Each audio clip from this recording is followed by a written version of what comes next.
Pharao Pepi ist nun an die Macht gekommen und hat ihrer Familie den Kanzlerstatus zuerkannt.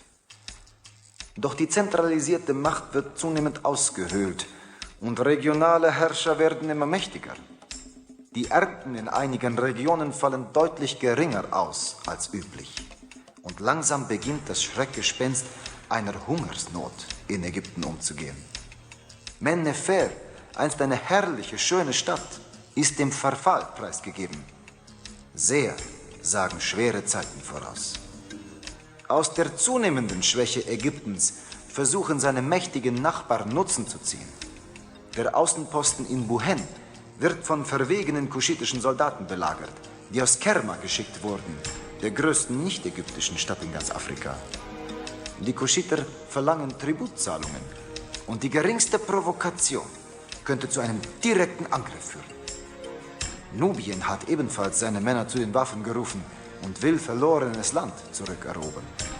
Wenn Ägypten überleben soll, müssen sie alles in ihrer Macht Stehende tun, um Handelsrouten aufrechtzuerhalten, damit der Warenverkehr von und nach Ägypten nicht abreißt. Sorgen Sie dafür, dass der unter schweren Verlusten erkämpfte Handelsposten in der Oase Selime offen bleibt. Pepi, der sich immer mehr Gedanken um seine Reise ins Jenseits macht, wird häufig Stein für den Bau seiner Pyramide fordern.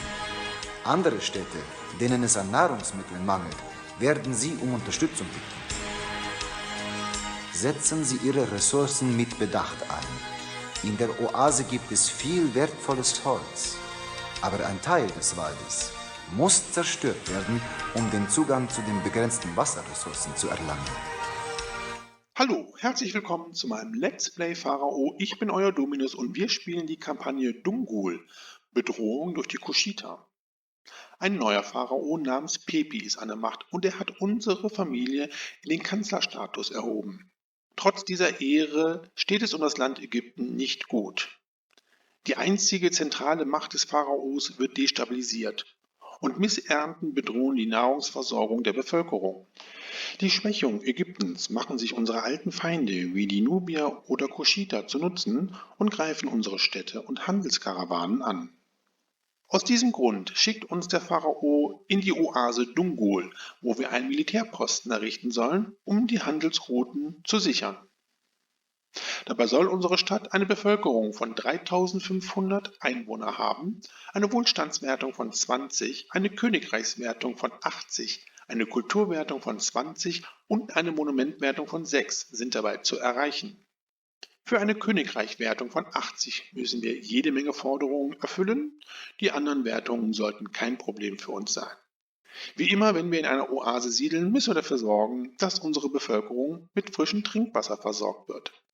Das heißt auch, dass wir Teile des Waldes, aus dem wir wertvolles Holz gewinnen können, roden müssen, um den Zugang zu den Wasserressourcen zu bekommen. Also wieder jede Menge, was wir berücksichtigen müssen und wir schauen uns die Karte direkt einmal an. Ja, das ist die Oase Dungul mit unterschiedlich großen Wasserstellen hier. In der Mitte haben wir dichte Waldbestände, allerdings haben wir auch jede Menge unterschiedlich großer Felsformationen, die hier auf der gesamten Karte verteilt sind und die Zuwegung und auch das Bebauen extrem erschweren. Wir haben hier oben im Norden Straußenherden, allerdings auch Schakale. Wenn wir weiter nach Westen gehen, haben wir eine weitere Herde mit Straußen und auch Schakale. Ja, und hier im Süden haben wir ebenfalls Strauße. Schauen wir mal, was wir produzieren können. An Nahrung können wir ausschließlich Wild produzieren. An Rohmaterial haben wir Holz, Granit, Sandstein und Edelsteine. Produzieren können wir Schmuck, Geschirr, Bier, Leinen und Papyrus. Schauen wir mal, mit wem wir Handel treiben können. Die Oase Dungul ist hier im Süden und unser nächster Handelspartner wäre Buhen. Buhen verkauft uns größere Mengen Gerste und Bier, kauft bei uns größere Mengen Holz, Granit und Kupfer. Noch weiter im Süden haben wir Kerma. Kerma verkauft uns größere Mengen Luxuswaren, kauft bei uns größere Mengen Leinen. Die Oase Selime verkauft uns größere Mengen Luxuswaren und Holz, Kauft bei uns Ton, Geschirr, Bier, Leinen, Papyrus und Kupfer, ebenfalls in größeren Mengen. Weit oben im Norden haben wir einen neuen Handelspartner, Henenetheth.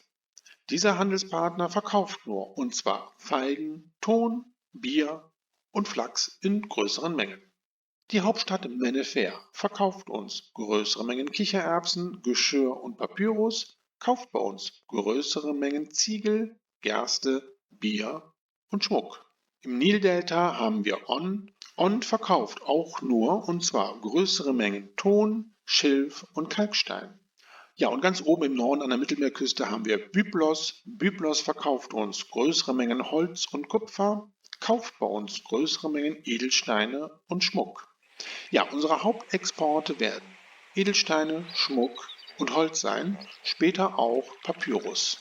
Wir haben 3 Gottheiten, die wir huldigen können: Re, Phat und Seth, wobei Seth unser Schutzgott ist. Als Monument haben wir einen kleinen Obelisken zu erbauen. Was ist nun der Plan? Das Errichten der Stadt wird etwas schwierig werden, da wir kein großes zusammenhängendes Baufeld haben. Wir werden also schauen, dass wir schnell eine gut funktionierende Wirtschaft aufbauen und exportieren, damit wir so schnell wie möglich unser Militär aufbauen können. Denn ich befürchte, dass wir schon relativ früh angegriffen werden. Gut, so viel zum Plan. Beginnen wir mit dem Aufbau unseres Militärpostens in der Oase Dungul. Bevor wir mit dem Siedeln beginnen, müssen wir erstmal unsere Schakale im Griff bekommen, damit diese nicht unsere Bürger und Händler angreifen. Dafür die Geschwindigkeit ganz nach unten schrauben und wir werden die Schakale mit kleinen Statuen einkästeln. So, das erste Rudel ist schon mal eingekästelt. Ich glaube, ich habe hier oben im Norden auch noch eins gesehen. Ah ja, hier. Da machen wir das gleiche. So, und dann war, glaube ich, noch unten im Süden eins. Ja, hier.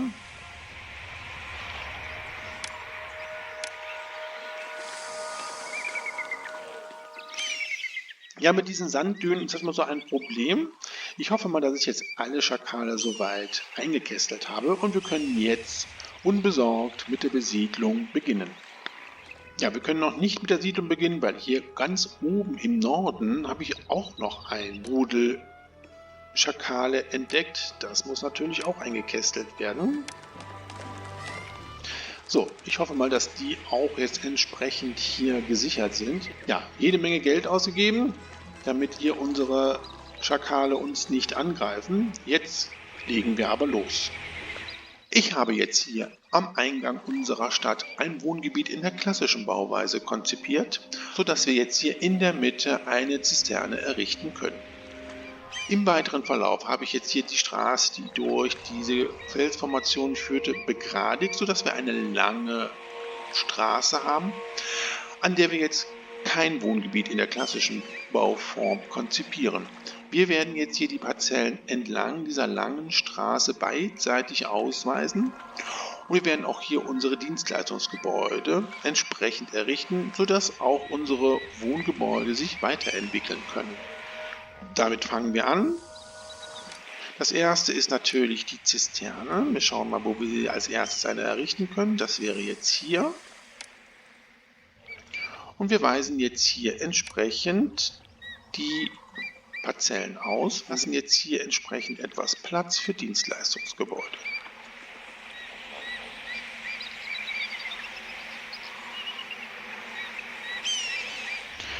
Bei unserem Wohngebiet hier am Eingang der Stadt werden wir natürlich als erstes den Pavillon errichten.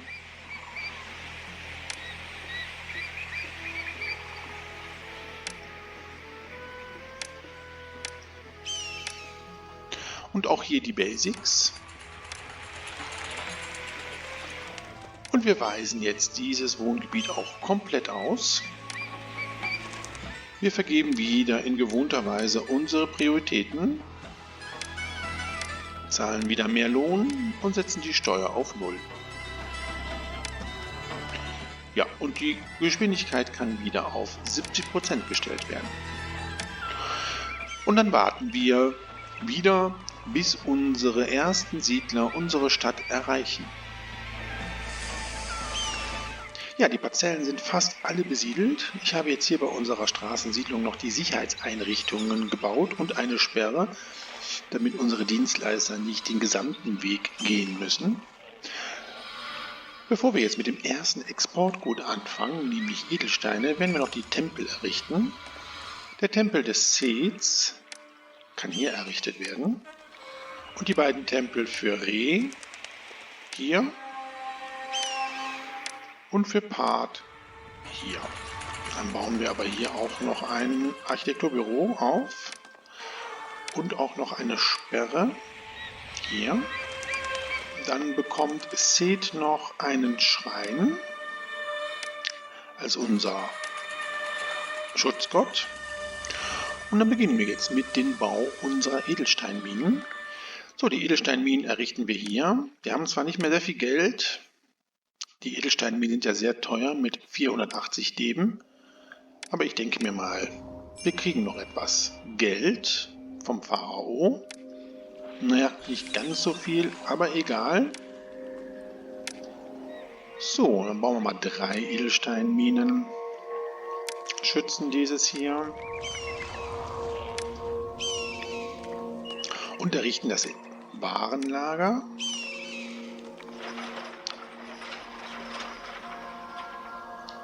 Für Edelsteine und auch schon für Luxuswaren. Ja, wir brauchen natürlich noch einen Handelspartner für Edelsteine. Byblos ist der einzige Handelspartner, der Edelsteine bei uns kauft, aber er verkauft uns auch das wichtige Kupfer für unsere Waffen. Allerdings 1500 Deben, das ist schon eine ziemlich teure Handelsroute zur Eröffnung. Da warten wir noch ein bisschen mit, weil ich möchte jetzt erstmal unser Militär aufbauen. Dafür muss ich aber die Stadtkasse erstmal ein bisschen unterstützen. Und zwar mit 2000 Deben. Und dann errichten wir erstmal eine Akademie und einen Drillplatz. Ja, und dann brauche ich doch nochmal etwas Geld. Ja, und wir haben schon 500 Einwohner in unserer Stadt. Spenden wir nochmal 2000 Deben und errichten das erste Fort für Bogenschützen. Das kann dann jetzt hier hin. Ja, und dann können unsere ersten Soldaten ausgebildet werden. Ja, wir haben Dezember. Eröffnen wir jetzt die Handelsroute nach Byblos. Das Geld reicht noch gerade.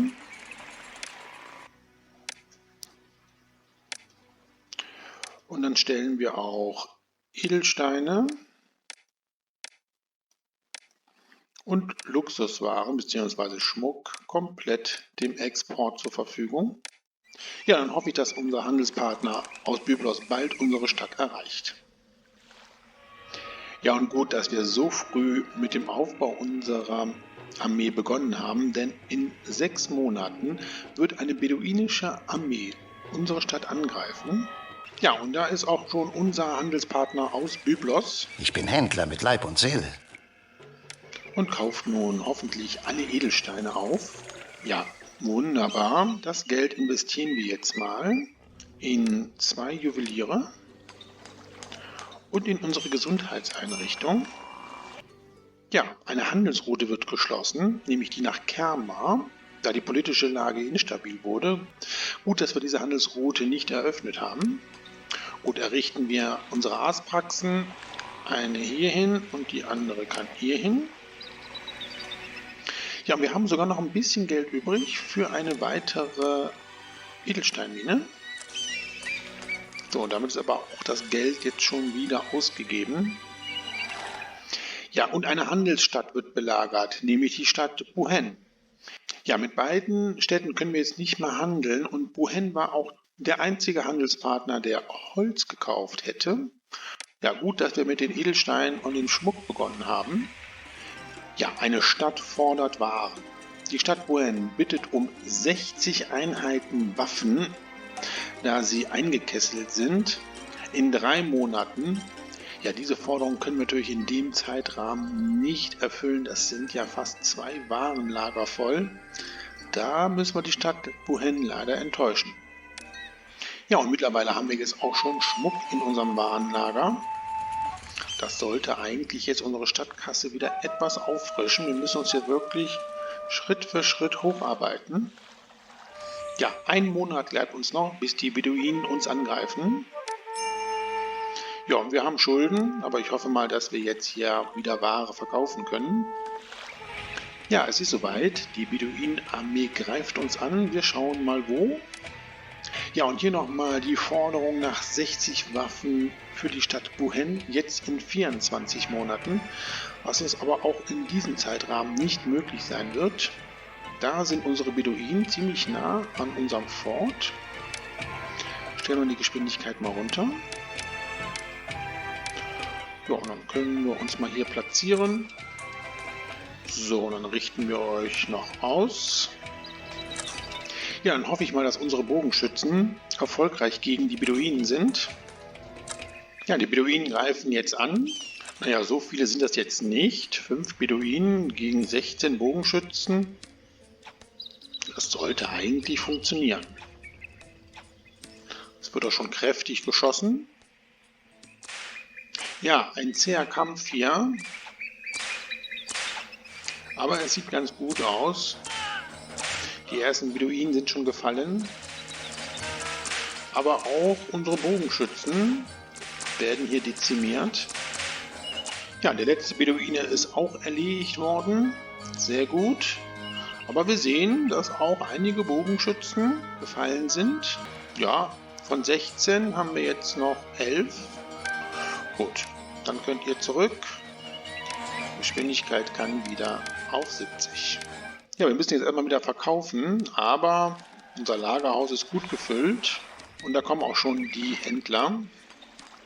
Ja, und es kann eine Handelsroute eingerichtet werden, nämlich nach Saqqara, da es diplomatische Vermittlung gab. Sehr gut. Ja, und jetzt wird hier kräftig verkauft, das ist sehr gut. Ja, und Saqqara verkauft uns geringe Mengen Luxuswaren und einfachen Stein, kauft bei uns geringe Mengen Ton, Ziegel, Geschirr, Holz, Schilf, Papyrus und Kalkstein. Mit Saqqara haben wir den ersten Handelspartner, der Holz kauft. Sehr gut. Ja, jetzt haben wir wieder jede Menge Geld. Da werden wir doch jetzt erstmal nochmal eine Edelsteinmine errichten. Ja, für die Nahrungsmittelproduktion baue ich hier jetzt erstmal noch ein Warenlager für Kupfer und Waffen. So, und dann errichten wir Silo und Jagdhöfe. Ja, damit ist unsere Nahrungsmittelproduktion jetzt aufgebaut. Ja, das nächste, was wir jetzt machen, sobald wir ein bisschen mehr Geld haben, ist die Produktion unseres nächsten Exportgutes, nämlich Holz. Aber dafür müssen wir jetzt erstmal einiges an Waren verkaufen. Wir haben ja etwas Geld in unserer Stadtkasse und wir beginnen jetzt mit der Holzproduktion. Das werde ich hier entsprechend einrichten. Dafür brauchen wir jetzt erstmal eine Brücke, damit unsere Holzfäller überhaupt zu dem Wald kommen. Das werde ich hier errichten. So, die Sperre kann hier weg und dann werden wir mal hier eine Feuerwache und ein Architekturbüro bauen. Und dann errichten wir mal 3 Holzfällerlager. Müssen aber auch jetzt dann hier eine Sperre errichten. So. Ja, und da sehen wir schon, wie sich unsere Holzfäller auf den Weg machen. Das funktioniert so ganz gut mit der Zuwägung. Errichten wir das Warenlager für Holz. Sehr gut. Ja, und sobald wir jetzt Holz im Warenlager haben, werden wir die Handelsroute nach Saqqara eröffnen. Und ich denke mir mal, dass wir dann finanziell ganz gut aufgestellt sind, um entsprechend Waffen zu produzieren. Ja, nun haben wir wieder Geld genug. Eröffnen wir die Handelsroute nach Saqqara und werden jetzt Holz komplett verkaufen. Ich werde unserer Stadt aber trotzdem noch mal etwas Geld geben, und zwar 1000 Deben,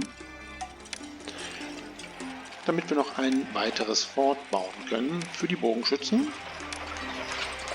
Ja, und wir haben unsere erste Forderung von der Stadt On, und zwar eine Hungersnot bedroht die Menschen und sie benötigen 1200 Einheiten Wild in 7 Monaten. Na gut, Wild produzieren wir, allerdings der eine Jagdhof hat noch keine Mitarbeiter, da hoffe ich, dass sich das jetzt auch ändert. Dieses Warenlager wird jetzt entsprechend Wild fordern. Wir haben ja noch keine Basare gebaut, sodass wir das Wild relativ schnell zusammenbekommen. Ja, und wir haben die nächste Forderung, nämlich vom Pharao. 12 Blöcke Granit in 12 Monaten. Gut, eins nach dem anderen. Das Wild steht zur Verfügung, es kann verschickt werden. So, das Warenlager nimmt dann jetzt kein Wild mehr an. So, jetzt kann ich es leeren, wenn noch was reinkommen sollte. So, und dann müssen wir jetzt Granit herstellen. Ja, wir können hier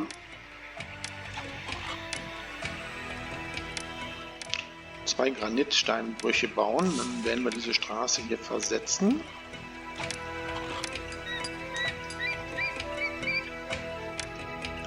Und bauen da ein entsprechendes Warenlager. Das kann eigentlich dann jetzt hier hin. Ja, und das kann den Granit aufnehmen. Aber die Sperre muss hier natürlich noch gesetzt werden, und zwar hier. Und dann errichten wir aber auch hier auch nochmal eine Feuerwache. Ja, das ist doch soweit ganz gut. So, und dann werden wir jetzt den ersten Basar errichten, hier für dieses Wohngebiet. Und dann hier hin. So, den stellen wir natürlich ein. Erstmal nur Wild. Nun können wir unser Kupfer importieren. 400 Einheiten, und dann bauen wir direkt mal 2 Waffenschmieden. Ja, das ist auch ganz gut, dass wir damit anfangen, denn in 3 Monaten wird uns eine Beduinenarmee wieder angreifen. Ja, und die Oase Dakhla wurde erfolgreich erobert. So, dann haben wir unsere 2 Waffenschmieden hier. Und dann bauen wir doch direkt schon ein Fort für die Infanterie. Sehr gut. Ja, das läuft doch gar nicht so schlecht. Ja, und die Königreichswertung steigt, da wir das Wild für die Stadt On zur Verfügung gestellt haben. Ja, und die Beduinenarmee greift an. Und wir haben Schulden. Okay, erstmal egal. So, wo sind sie denn überhaupt? Erstmal die Geschwindigkeit runter. Hier ganz im Süden. Das ist schon eine etwas größere Armee jetzt hier. Okay, die machen sich wahrscheinlich hier auf den Weg und die kommen hier rüber in die Stadt. Okay, gut. Stellen wir mal unsere Armee auf. Ja, noch 6 Monate für die Granitblöcke. Ja, und die Königreichswertung steigt, da das ägyptische Volk das Opfer anerkennt, das unsere Armee im Kampf auf sich nahm. Und das ist ja nett. Wollen wir mal gucken, ob wir diesen Kampf hier überhaupt gewinnen. Ja, wir haben jetzt hier Aufstellung bezogen. Ich hoffe mal, dass wir das schaffen. Es sind ja jetzt doch mehrere Beduinen, die uns jetzt hier angreifen. Wir spielen mal wieder etwas Katz-und-Maus-Spiel hier mit unseren Beduinen.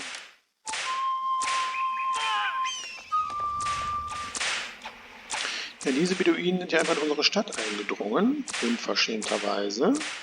Ja, man kann gar nichts mehr erkennen. Ein großer Knubbel. Ja, und wir haben tatsächlich den Kampf geschafft. Was haben wir denn an Armee überhaupt noch da? Oh doch, das geht noch. Gut, dann könnt ihr zurück. Ja, erfolgreich den Kampf gemeistert. Allerdings, das war ziemlich knapp. Ja, errichten wir den Basar für das andere Stadtgebiet hier.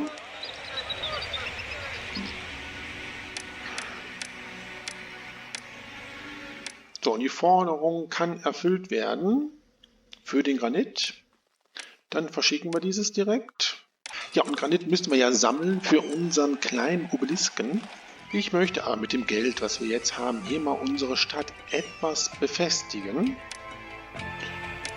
Ja, und ich stelle mit Entsetzen fest, dass wir bei den Verteidigungsanlagen nur Mauern haben. Keine Türme, keine Stadttore. Das ist ja wirklich sehr gemein. Okay, dann bauen wir trotzdem erstmal eine Mauer.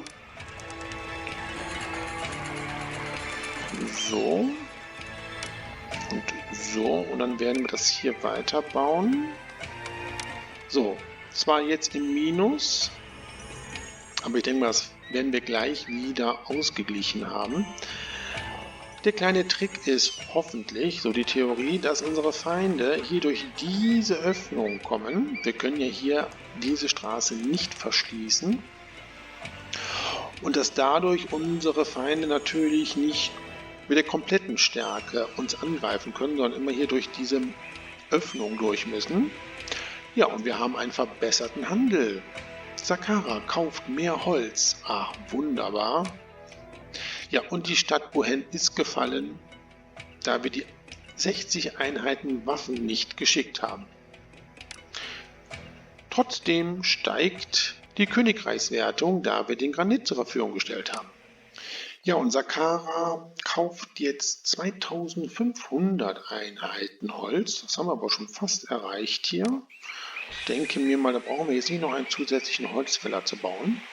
Ja, ich werde noch die Waffenproduktion erhöhen. Und zwar werde ich noch 2 Waffenschmieden hier errichten. Wir müssen schneller unsere Armee ausbilden. So, und diesen Weg hier, den werde ich jetzt mal wegnehmen. Und hier einfach nochmal ein paar Schreine bauen.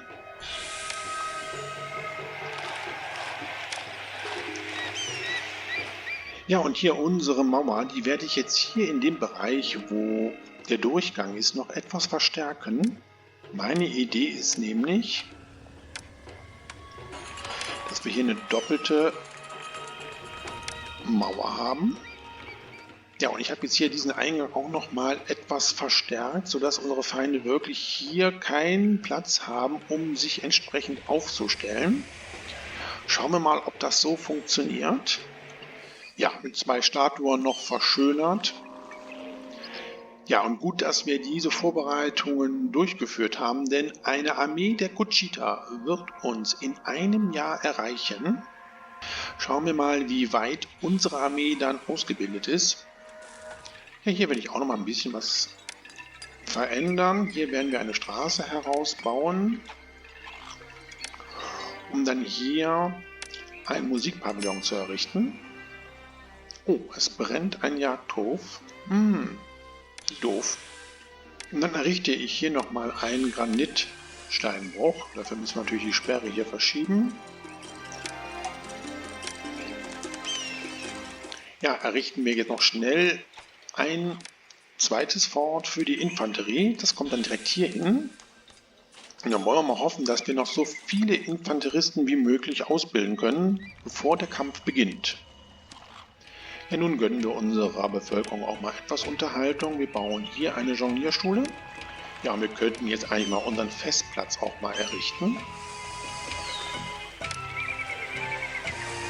Und dann gönnen wir auch Seth direkt ein Fest.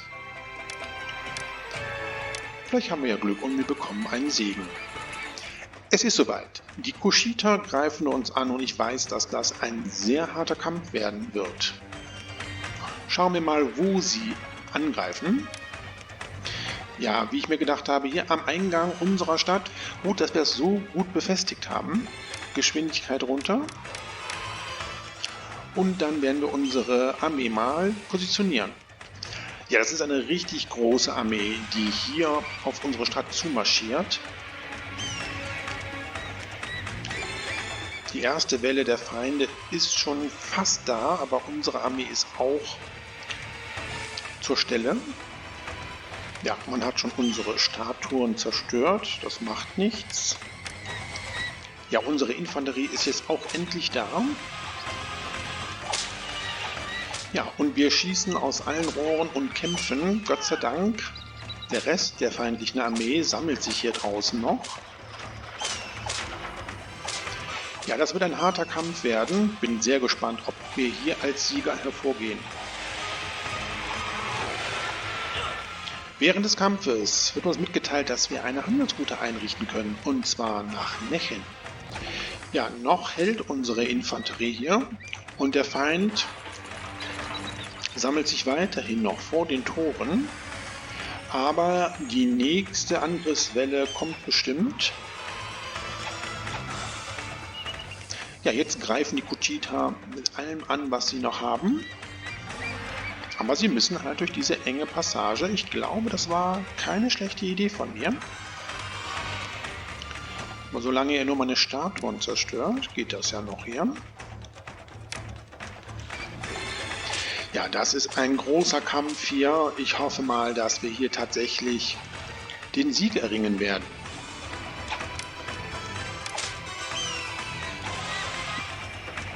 Ja, und mitten im Schlachtgetümmel die Bitte um 1000 Einheiten Wild für die Stadt On in 7 Monaten, aber das muss jetzt erstmal warten.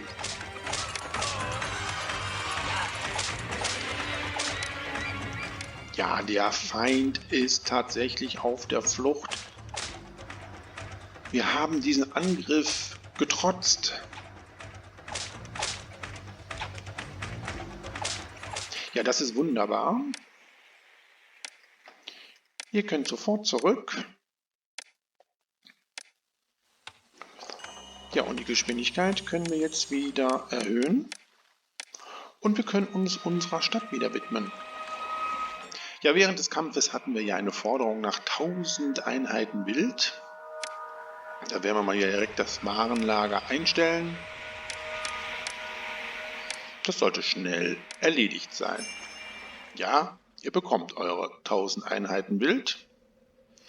Ja, und wir haben einen neuen Handelspartner, nämlich Nechen. Nechen verkauft uns größere Mengen Geschirr, Bier, Flachs und Leinen und kauft bei uns größere Mengen Papyrus.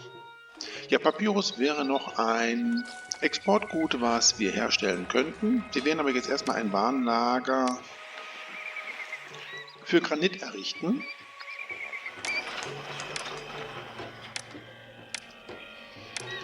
Wir brauchen ja 100 Einheiten für unseren kleinen Obelisken.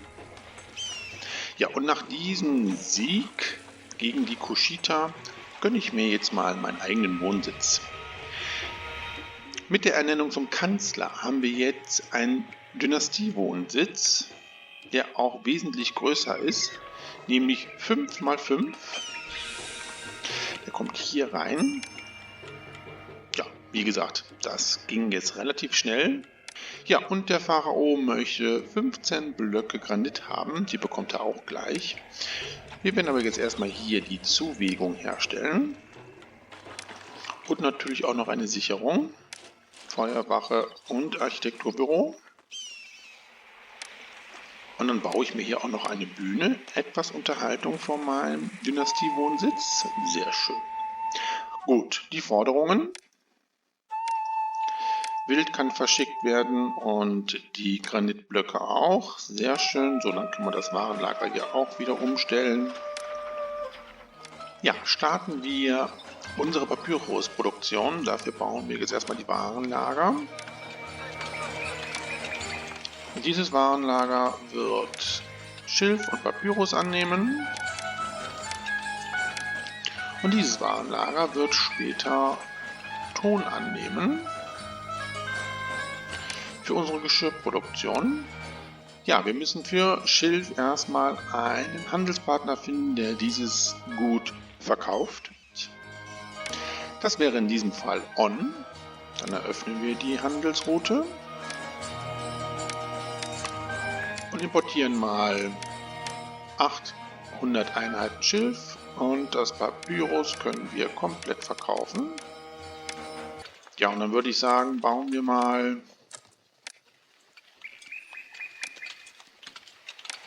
3 Papyruswerkstätten. Dafür würde ich hier diese eine Waffenschmiede versetzen und diese dann jetzt hier hinbauen. Ja, und dann kümmern wir uns noch mal ein bisschen mehr um Unterhaltung. Hier kann noch ein Musikpavillon errichtet werden und hier eine Bühne. Ja, und ich denke mir mal, wir können hier auch noch ein Holzfällerlager errichten. Ja, und hier errichten wir ein Konservatorium und eine Jonglierschule. Ja, und die Königreichswertung steigt, da wir das Wild nach On geschickt haben. Ja, und wir kriegen eine kleine Segnung von Seth, der unsere Soldaten beschützt, die in fremden Ländern kämpfen. Mir wäre der andere Segen eigentlich lieber, aber nun gut. Ja, und wir könnten, glaube ich, mal hier unser Wohngebiet etwas verschönern. Mit ein paar Gärten.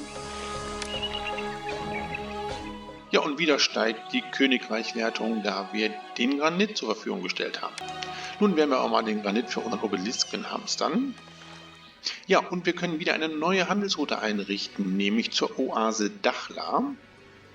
Ja, und Dakhla verkauft uns geringe Mengen Ziegel und Holz, kauft bei uns größere Mengen Leinen, Papyrus und Granit sowie geringere Mengen Luxuswaren bzw. Schmuck. Auch ein guter Handelspartner, der jetzt auch Granit kauft. Aber den brauchen wir jetzt einfach für unseren Obelisken. Ja, die Schmuckproduktion können wir eigentlich noch weiter erhöhen. Oh, wir haben Schulden. Wie kommt das? Ah ja, wir haben wieder Kupfer eingekauft. Gut, das sollte sich aber jetzt gleich wieder erledigen. Ja, und wieder steigt die Königreichwertung, da das ägyptische Volk das Opfer, das unsere Armee im Kampf auf sich getan hat, würdigt. Vielen Dank. Ja, feiern wir mal ein Fest. Unsere Gottheiten sind wieder etwas unzufrieden mit uns. Und zwar für Part. Ja, und eine Beduinenarmee wird in 3 Monaten unsere Stadt angreifen. Und es kann wieder eine Handelsroute eingerichtet werden, und zwar nach Jedu. Ja, und Jedu verkauft uns größere Mengen Fisch, Wild, Holz, Schilf und Papyrus, kauft bei uns größere Mengen Bier, Leinen, einfachen Stein, Kalkstein und Sandstein. Es ist soweit, die Beduinenarmee greift an. Wir schauen mal wo. Diesmal ist es am ganz anderen Ende unserer Stadt. Okay. Die Geschwindigkeit runter und dann werden wir mal hier unsere Armee platzieren. Ja, das ist doch ein weiter Weg, den unsere Armee hier gehen muss, aber noch rechtzeitig. Ja, unsere Infanterie kann hier direkt die Beduinen angreifen. Ja, aber ich denke mir mal, mit den Beduinen wird hier, glaube ich, kurzer Prozess gemacht, obwohl unsere Bogenschützen etwas hier dezimiert werden. Aber wir hören, die Musik ist schon wieder recht friedvoll. Ja, ich weiß jetzt nicht, wo die jetzt hier hingehen. Sollten ja eigentlich mal hier kämpfen. Ja, der Kampf ist geschlagen. Ein Beduine ist auf der Flucht. Wir können hier unsere Armee zurückschicken. Ja, die Bogenschützenkompanie, die Krokodile sind leider sehr dezimiert worden, aber ich denke mir, was haben wir schnell wieder aufgefüllt. Wir errichten noch ein Fort für die Infanterie. Und dann denke ich mir mal, haben wir hier unsere Armee gut ausgebildet. Ja, ich denke mal, wir eröffnen die Handelsroute nach Nechen. Dann können wir nämlich Bier und Flachs importieren. Ja, und Nechen kauft auch noch Papyrus. Das scheint mir eine gute Idee zu sein. Dann werden wir nämlich später auch Leinen produzieren. Ja, und wir kriegen eine kleine Segnung von Part. Er füllt unsere Werften, Webereien oder Juweliere mit Rohstoffen. Davon profitieren natürlich unsere Juweliere hier. Sehr schön. Ja, der Pharao möchte jetzt 18 Blöcke Granit haben in 12 Monaten. Wir haben jetzt 89. Da werde ich jetzt mal warten, bis wir die 100 voll haben, damit wir endlich unseren Obelisken errichten können. Ja, unser Fort mit der Infanterie ist fast gefüllt. Wir brauchen jetzt keinen Kupferimport mehr. Wir haben genug Waffen. Stellen wir den Import ein und so können wir jetzt auch endlich mal unsere Stadtkasse etwas sich erholen lassen. Ja, mit dem Geld, was wir jetzt erwirtschaften, bauen wir endlich mal unseren Stadtpalast. Mittlerweile ist unser Stadtpalast zum Großstadtpalast geworden, der jetzt 6 mal 6 Felder groß ist, also wirklich ein großes Gebäude. Den errichten wir jetzt hier. Und dann können wir nämlich jetzt auch die Steuereintreiberbüros errichten und die Steuern entsprechend erheben. Ja, 8%. Ja, und wir haben die 100 Einheiten Granit endlich zusammen. Wir können jetzt unseren Obelisken errichten. Den bauen wir hier hin. Sehr schön. Und jetzt brauchen wir noch die Baugilden.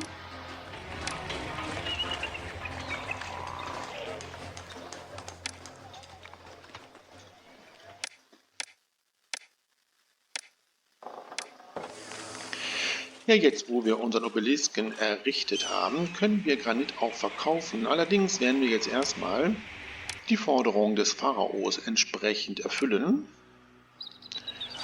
Ja, und ich werde jetzt die Schmuckproduktion hier etwas erhöhen. Erstmal bauen wir hier noch ein paar Edelsteinminen.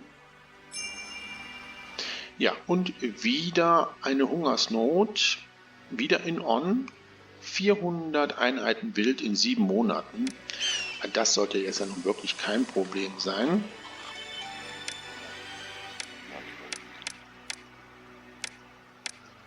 Ja, das Wild haben wir direkt schon auf Lager. Das kann direkt verschickt werden. Warenlager wieder umstellen. So, und wir werden jetzt hier diese Waffenschmieden abreißen und werden da jetzt noch Juweliere errichten.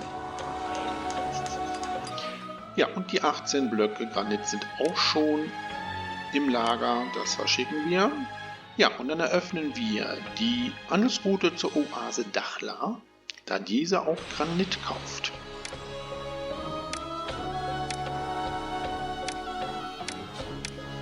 Und dann können wir den gesamten Granit verkaufen. Sehr gut. Ja, jetzt sind wir allmählich endlich aus den roten Zahlen raus. Wir beginnen jetzt direkt mit der Geschirrproduktion. Dieses Warenlager hatte ich ja schon hier entsprechend auf Ton eingestellt. Dieses Warenlager wird jetzt Geschirr annehmen, und zwar zur Hälfte. Ja, und die Königreichwertung steigt, da wir das Wild zur Verfügung gestellt haben. So, Ton wird jetzt importiert, 800 Einheiten. Dann errichten wir mal Töpfereien. Ich befürchte aber, dass wir hier keine Töpferei bauen können, wegen der Strauße. Mal gucken, vielleicht werden sie ja gleich noch bejagt. Ja, sehr gut. Dann haben wir jetzt auch hier unsere 3 Töpfereien. Ja, es läuft alles soweit ganz gut. Wir werden jetzt Folgendes machen. Wir werden jetzt hier noch weiter siedeln, weil wir brauchen ja 3500 Einwohner in unserer Stadt und werden hier dann noch die Leinenproduktion starten. Ja, wir haben jetzt hier am anderen Ende unserer Stadt eine weitere kleine Straßensiedlung errichtet und mit dem Nötigsten entsprechend ausgestattet. Wir können jetzt die Geschwindigkeit wieder erhöhen. Wir entwickeln jetzt mal unsere Stadt hier etwas weiter, indem wir Verschönerungen durchführen, in gewohnter Weise mit Plätzen. Ja, und die Königreichswertung steigt, da wir den Granit zur Verfügung gestellt haben. Ja, der Bau unseres Obelisken schreitet voran. Das sieht auch sehr gut aus. Auch dieses Wohngebiet werden wir jetzt mal hier verschönern. Ja, und wir haben hier die Mitteilung, dass eine Armee der Kuschita uns wieder in einem Jahr angreifen wird. Ja, und mittlerweile haben wir schon 2000 Einwohner in unserer Stadt. Ja, und wir haben es geschafft. Der Obelisk ist fertiggestellt. Sehr schön. Ja, werfen wir mal einen Blick auf die Wertungen. Wohlstand und Königreichwertung ist geschafft und die Monumentwertung wird jetzt auch bald erreicht sein. Ja, für Kultur müssen wir Zahnarztpraxen noch bauen. Das könnten wir eigentlich jetzt mal tun.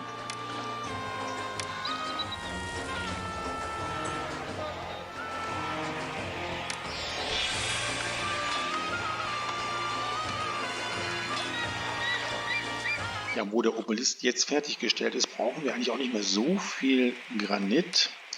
Wir reißen mal hier einen Steinbruch ab und dann errichten wir noch Sandsteinbrüche. Hier einen und hier.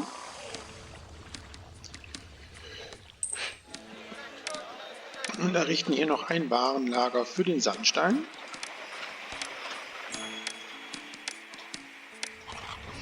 So, dann schauen wir mal, mit wem wir Sandstein handeln können. Das wäre in dem Fall Jedu. Und Jedu kauft auch Leinen. Eröffnen wir diese Handelsroute. Sehr gut. Und dann können wir auch den Sandstein komplett exportieren. Ja, wir haben jetzt Geschirr im Warenlager. Werden wir mal diesen Bazar hier entsprechend auffordern, Geschirr zu kaufen. Ja, und ich glaube, ich baue noch einen Bazar. Hier passt noch einer hin. Ja, in 3 Monaten wird uns eine Beduinenarmee angreifen. Wenn wir Pech haben, treffen beide Armeen gleichzeitig ein. Wollen wir mal hoffen, dass wir das mit unserer Armee schaffen, die Stadt zu verteidigen. Ja, 1 Monat Zeit bleibt uns noch, bis uns die Beduinenarmee angreift. Und Re ist glücklich mit uns und segnet uns, indem unsere Handelspartner mehr Produkte kaufen, als sie eigentlich vorhatten. Ja, sehr schön. Wir platzieren jetzt schon mal unsere Armee. Ja, und die Beduinenarmee greift auch schon an. Schauen wir mal wo. Ja, da haben wir unsere Armee ja schon gut platziert. Das war ja jetzt hier Risiko, einfach das hier am Eingang unserer Stadt schon unsere Armee aufstellen zu lassen. Aber in dem Fall Glück gehabt. Ja, und die Kushita, wie ich es vermutet habe, greifen jetzt auch an. Ich hoffe an der gleichen Stelle.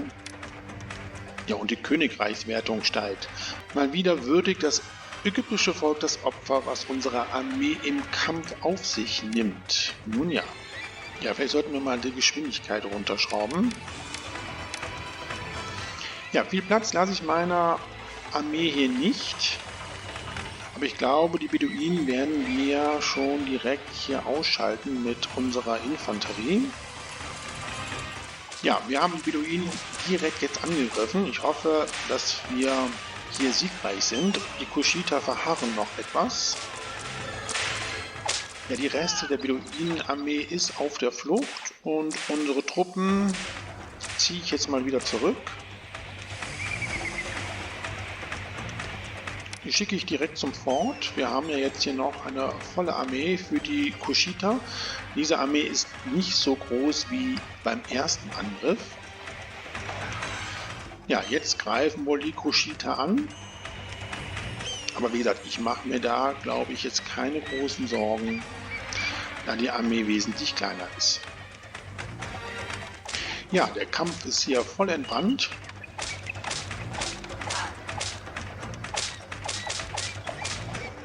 Wir werden jetzt mal hier die Formationen ändern und nämlich den Feind in nächster Nähe bekämpfen. Ja, die Feinde sind auf der Flucht, so wie es aussieht. Und dann schalten wir jetzt hier noch die Bogenschützen der Kushita aus. Musik hat sich auch schon wieder geändert. Ja, und wieder eine Forderung nach 900 Einheiten Wild in 7 Monaten für die Stadt On. Gut, schicken wir erstmal den Rest unserer Armee zurück. Und Geschwindigkeit kann wieder auf 70%. Ja, wir importieren mal wieder etwas Kupfer, hier um unsere Infanterie wieder aufzufüllen. Ja, und dann können wir hier dieses Warenlager wieder für Wild entsprechend einstellen. Ja, die Forderung kann erfüllt werden. Dann verschicken wir das mal sofort und dann können wir das Warenlager auch wieder entsprechend umstellen. Ja, Bier können wir leider nicht selber herstellen. Das müssen wir importieren. Wir werden jetzt mal 1000 Einheiten Bier importieren. Das Bier können wir hier einlagern, wo wir den Ton entsprechend ebenfalls schon lagern. Ja, und wieder eine neue Handelsroute mit der Stadt Unit. Dann schauen wir doch mal direkt, mit was wir handeln können. Ja, Unit verkauft uns nur, und zwar jede Menge Ton, Geschirr, Kalkstein, Granit und Kupfer. Gut, das ist jetzt nicht ganz so nötig, aber wir eröffnen sie trotzdem, vielleicht für Tonimporte. Ja, hier unsere kleine Siedlung hat sich auch schon gut entwickelt. Brauchen wir auch nochmal ein Steuereintreiberbüro. Und ich möchte gerne hier unseren Tempelkomplex für Seth errichten. Dafür müssen aber hier diese Schakale weichen. Da werde ich jetzt mal hier unsere Bogenschützen auffordern, die Schakale zu beseitigen. Gut, das war schnell getan. Ihr könnt zurück. Wir reißen das jetzt mal hier alles ab. Ja, und dann können wir jetzt hier unseren Tempelkomplex errichten. Ja, perfekt. Ja, und die Königreichswertung steigt, da wir die 900 Einheiten Wild geschickt haben. Ja, und wir sehen, dass wir nun alle Wertungen erreicht haben. Das Einzige, was uns jetzt noch fehlt, sind die 3500 Einwohner. Ja, wir wollten ja mit der Leinenproduktion beginnen. Dieses Warenlager wird später Geschirr und Bier fordern. Ja, und dieses Warenlager wird jetzt Flachs und Leinen annehmen. Und dann importieren wir mal 800 Einheiten Flachs. Ja, und Leinen kann komplett verkauft werden. Und dann würde ich mal vorschlagen, errichten wir 4 Webereien.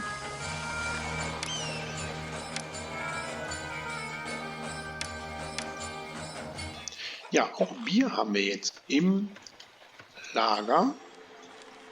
Dann können wir jetzt hier in diesem Wohngebiet das Bier freigeben. Ja, wir können auch schon mal die Gerichte bauen. Dafür werde ich aber jetzt hier den Tempel des Rehs abreißen. Und das Gericht hier hinbauen. Ja, den Tempel des Rehs errichten wir dann jetzt hier. Ja, und wir sehen, wie die Entwicklung hier in unserer Stadt weitergeht. Ja, und der Pharao hat eine Forderung. 19 Blöcke Granit in 12 Monaten. Und die haben wir sogar auf Lager. Wunderbar. Verschicken wir sofort. Ja, wir werden jetzt mal dieses Warenlager einstellen. Und zwar Geschirr zu fordern, 1/4 und Bier.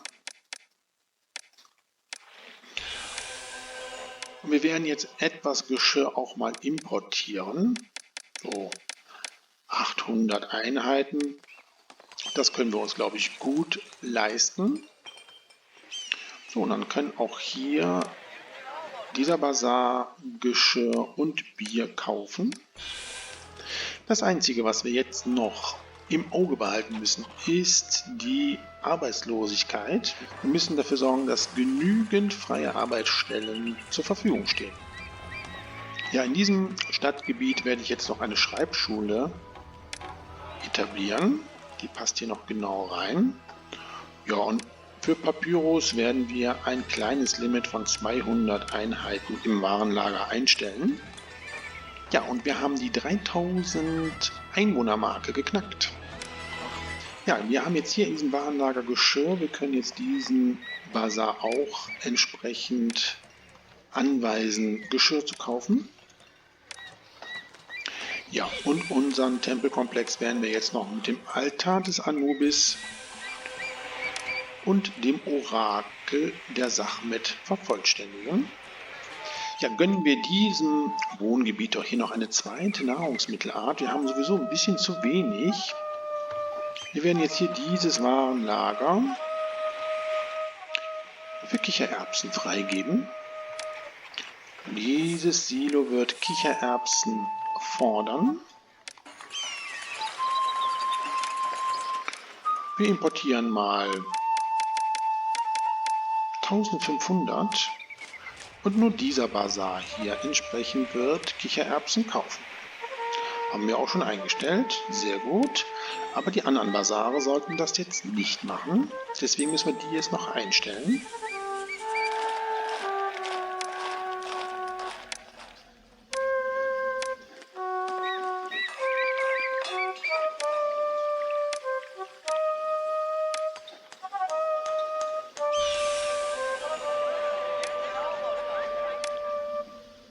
Ja, mittlerweile haben wir 3427 Einwohner in unserer Stadt und wir sehen, wie viele neue Bürger noch weiter einwandern. Zeit uns unseren befestigten Militärposten in der Oase Dungul noch einmal anzuschauen. Hier unser Zentrum am Eingang unserer Stadt mit dem Wohngebiet, dem Großstadtpalast, unserem Obelisken und jede Menge Tempel. Unsere Armee mit 5 Forts und hier unser Handelszentrum mit der Produktion von Schmuck, Edelstein, Papyrus, Geschirr sowie Wild. Ja, und hier unsere Straßensiedlung mit den Produktionen von Granit und Sandstein. Ja, und hier unsere kleine Siedlung am Ausgang unserer Stadt mit der Produktion von Leinen und dem Tempelkomplex von Seth. Ja, die 3500 Einwohner haben wir fast erreicht und damit beenden wir diese Kampagne. Ja, wir haben es geschafft. Wir haben die starken Angriffe der Kuschita und der Beduinen getrotzt und haben alle Anforderungen des Pharaos erfüllt und werden uns nun neuen Aufgaben widmen. Es ist ihnen gelungen, für ihr Volk zu sorgen, obwohl Ägypten um sie herum in seinen Grundfesten erschüttert wurde. Die Fähigkeiten ihrer Familie werden Ägypten in der schweren Zeit, die vor uns liegt, unverzichtbare Dienste leisten. Ja, wie ich im Vorfeld schon erwähnt habe, beenden wir nun die Ära des Alten Reiches und wir blicken kurz in die Zukunft, was uns als nächstes erwartet. Wir beginnen nun die Ära des Mittleren Reiches, eine Zeit der Krisen und Veränderungen. Und wir schauen mal, welche Kampagnen uns im Mittleren Reich erwarten. Am Anfang der Ära des Mittleren Reiches haben wir wieder 2 Kampagnen zu bestreiten. Tinis, der Krieg um den Thron, eine Militärkampagne, und Waset oder auch Theben, bedrohter Ruhm, eine Wirtschaftskampagne. Ich freue mich, wenn ihr dabei seid, wenn wir das neue Zeitalter im alten Ägypten beginnen, und ich sage Tschüss, euer Dominus.